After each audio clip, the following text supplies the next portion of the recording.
नाभि शरीर का एक ऐसा हिस्सा है जो काफी ज्यादा अहमियत रखता है। जन्म से लेकर मृत्यु तक इसकी काफी ज्यादा अहमियत होती है।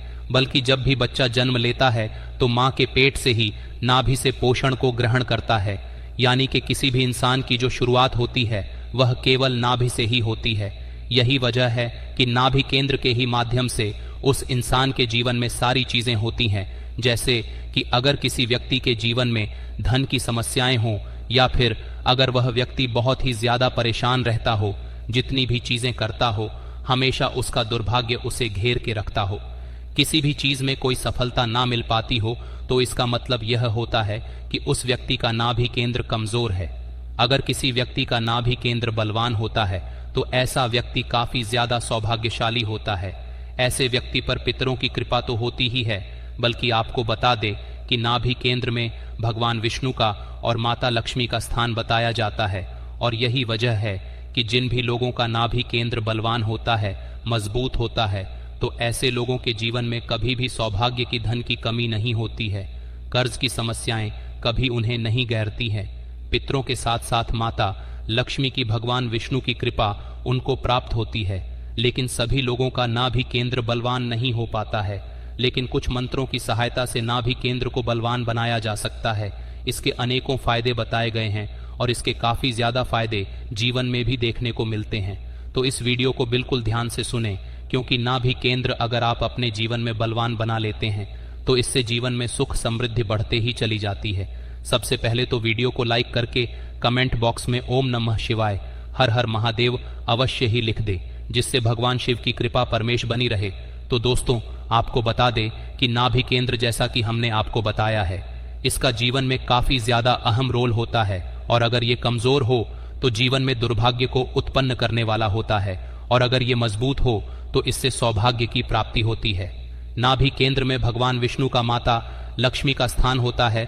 बल्कि कुंडलिनी साधना में भी मणिपुर चक्र इसे कहा जाता है।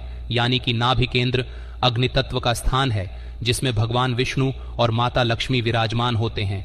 और यही अगर कमजोर हो जाए तो उस व्यक्ति के जीवन में आर्थिक संकट, कर्ज की समस्याएं, ग्रह कलश और कोई भी सुख की प्राप्ति उसे हो नहीं पाती है। वहीं दूसरी ओर अगर किसी व्यक्ति का अग्नि तत्व बलवान हो तो ऐसे में उस व्यक्ति को संपूर्ण सुखों की प्राप्ति होती है और वह काफी ज्यादा सौभाग्यशाली हो जाता है। तो अगर आपका नाभि केंद्र कमजोर है, जैसे कि सबसे पहली समस्या है तो ये है कि अगर किसी व्यक्ति का नाभि केंद्र कमजोर होता है तो ऐसे व्यक्ति के मन में काफी ज्यादा डर की भावना रहती है। यानी कि उसमें सेल्फ कॉन्फिडेंस की कमी रहती है। भीड़ में या बहुत सारे लोगों के बीच में वह खुद को सहज महसूस नहीं कर पाता है। तो इसके लिए आपको केवल इतना करना है कि रोज अगर नाभि में कच्चे दूध की धारा बहाई जाए तो इससे नाभि केंद्र को शीतलता प्रदान होती है और ये मजबूत हो जाता है। और बलवान हो जाने की वजह से उन लोगों में आत्मविश्वास काफी ज्यादा बढ़ने लग जाता है। या काफी लोगों के जीवन में समस्याएं रहती हैं कि बहुत सारे लोगों के बीच में खुद को सहज महसूस नहीं कर पाते हैं। तो आपको बता दें, या तो आप रोज कर सकते हैं या फिर स्वाति नक्षत्र में केवल एक बार करके भी लाभ उठा सकते हैं। स्वाति नक्षत्र जो होता है वह हर महीने आता है। तो इसे जानने के लिए अब कोई भी ऐसा कैलेंडर जिसमें संपूर्ण जानकारी होती है, तिथि की और नक्षत्र की पूरी जानकारी होती है, तो उस कैलेंडर में आप ये देख सकते हैं कि आने वाले महीने में कौन सा स्वाति नक्षत्र रहने वाला है। और उसी नक्षत्र में अगर अपनी नाभि केंद्र में कच्चे दूध की धारा बहाई जाए तो इससे नाभि केंद्र बलवान होता है, क्योंकि रोज रोज करना संभव नहीं हो पाता है। तो इसीलिए केवल एक बार, महीने में एक बार स्वाति नक्षत्र में अगर आप कर लेते हैं तो पूरे महीने इसका असर बना रहता है। खासकर कि जिन कन्याओं के विवाह में बाधाएं अड़चने आती है या शादी के बाद उन्हें शुद्ध की प्राप्ति नहीं हो पाती है, जिस घर में वह रहती है वहां पर हमेशा अपमान का सामना करना पड़ता है, मान सम्मान उन्हें मिल नहीं पाता है, तो स्वाति नक्षत्र में अपनी नाभि पर कच्चे दूध की धारा जरूर अवश्य बहाया करें। इससे सीधा अग्नि तत्व बलवान बन जाता है और मणिपुर चक्र बलवान बनने की वजह से सुख और समृद्धि की प्राप्ति होती है। आपको ये भी बता दें कि जितने भी पंच तत्व होते हैं ये इंसान के शरीर में ही वास करते हैं, और अगर इंसान के शरीर में यह गड़बड़ हो जाती है, इन चक्रों में गड़बड़ हो जाती है, तो बस इसी से उसके जीवन में दुर्भाग्य बनने लग जाता है और वह अपने जीवन में परेशान रहने लग जाता है।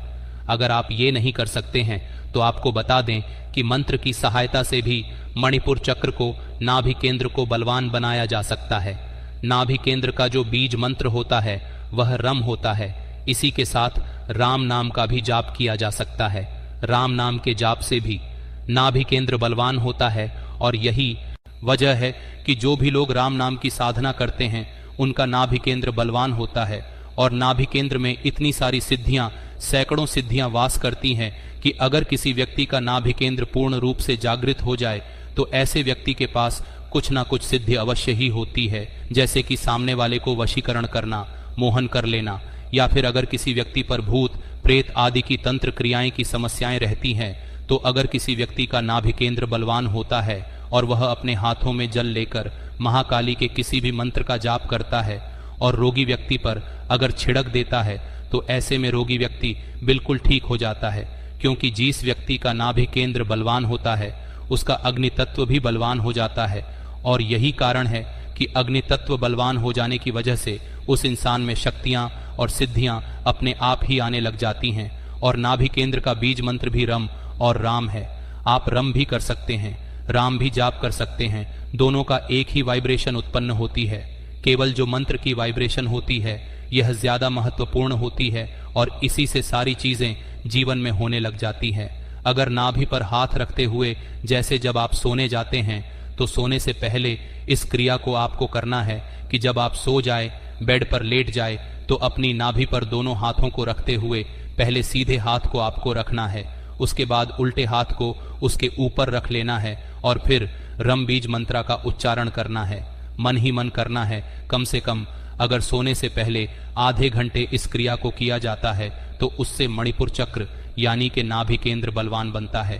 ठीक इसी प्रकार अगर सुबह सुबह उठते ही इस क्रिया को किया जाए, बैठकर किया जाए, फर्श पर बैठकर आसन बिछाकर किया जाए तो इसे भी नाभि केंद्र बलवान बनता है।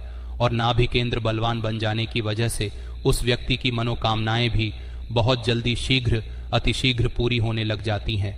लेकिन आपको बता दें कि नाभि केंद्र की है जो साधना हमने आपको बताई है, जब भी इसे आप करते हैं तो इस बात का ध्यान आपको ये रखना है कि प्याज और लहसुन का सेवन बिल्कुल भी आपको नहीं करना है। नॉनवेज आदि का सेवन नहीं करना है। तमस वाली या गर्म जितनी भी चीजें होती हैं जो बहुत अधिक तमस शरीर में उत्पन्न करती है तो उन चीजों का सेवन बिल्कुल भी नहीं करना है। केवल इस साधना को करने मात्र से जब आप देखेंगे कि नाभि में स्पंदन शुरू हो गया है तब आप समझ जाएं कि आपका नाभि केंद्र जागृत होने लगा है। नाभि केंद्र में जब स्पंदन शुरू हो जाता है तो इसके बाद उस व्यक्ति का नाभि केंद्र धीरे धीरे एक्टिवेट होने लग जाता है और उसके जीवन में जितनी भी सुख समृद्धि वाली चीजें होती हैं वह अपने आप आकर्षित होने लग जाती है। धन को चुंबक की तरह खींचने वाला भी यह स्थान होता है, बल्कि जीस भी। व्यक्ति का नाभि केंद्र बलवान हो, उसमें सम्मोहन की उसे प्राप्ति होती है, आकर्षित वह लोगों को करने लग जाता है। ठीक इसी प्रकार धन की जितनी समस्याएं होती हैं, आर्थिक संकट या कर्ज की समस्याओं में अगर वह फंसा हुआ होता है तो हर एक प्रकार की समस्या से निकलता है। यानी कि सांसारिक सुखों को संपूर्ण प्राप्ति करने के लिए नाभि केंद्र का बलवान होना बेहद आवश्यक होता है। आपको ये भी बता दें कि जब आप इस साधना को करते हैं तो अगर नाभि केंद्र पर हाथ रखते हुए पूरे ध्यान से अगर बीज मंत्र का रम, बीज मंत्र का जाप किया जाए और उस समय अगर आपके मन में बिल्कुल भी ख्याल या विचार न आए तो ऐसा करने से नाभि केंद्र बलवान होता है। यह ऐसी सरल सी तंत्रोक्त साधना है जिसे काफी सारे आर्षि, मुनि और काफी सारे साधक करते हैं और अपने नाभि केंद्र को बलवान बनाते हैं। इसके बलवान हो जाने से, इस ओर उसके जागृत होने से काफी सारी शक्तियां की, सिद्धियों की प्राप्ति होती है और इसे काफी ज्यादा तरीकों से बलवान भी किया जा सकता है, जो आने वाले वीडियो में भी निश्चित हम आपको बताएंगे। इस खास जानकारी को दूसरे लोगों के साथ भी शेयर करें और इसी प्रकार की खास जानकारी पाने के लिए चैनल को अवश्य सब्सक्राइब करके रखें। धन्यवाद। ओम नमः शिवाय। हर हर महादेव।